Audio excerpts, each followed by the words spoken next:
আজকে আমার হাসব্যান্ড আসার সময় অফিস থেকে এসেই দরজাটা খোলার পরেই বলতেছে, নাও আজকে আমি সব তোমার পছন্দের জিনিস কিনে নিয়ে আসছি।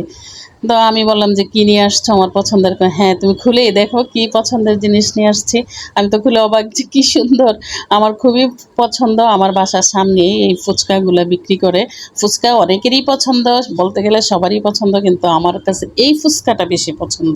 যেটা আমার কয়েক রকমের টক দিয়ে ফুচকাটা বিক্রি করে।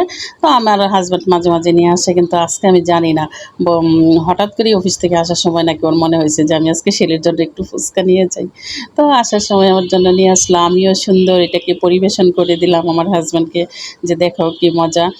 খেয়ে তারপরে আমি আগে খেয়ে নিতেছি, যে দেখেন আমার কাছে এই ফুচকাটা খুবই ভালো লাগে, এই যে টক মিষ্টি, এটা ভালো লাগে। আর আমার হাসব্যান্ড ওই যে ওইখানে বোরহানির মতো একটা টক দেয়, ওইটা দিয়ে খাইতে বেশি পছন্দ করে। আসলে এই ফুচকাটা না খাইলে বুঝতেই পারবেন না যে কত মজার একটা ফুচকা। আল্লাহ হাফিজ।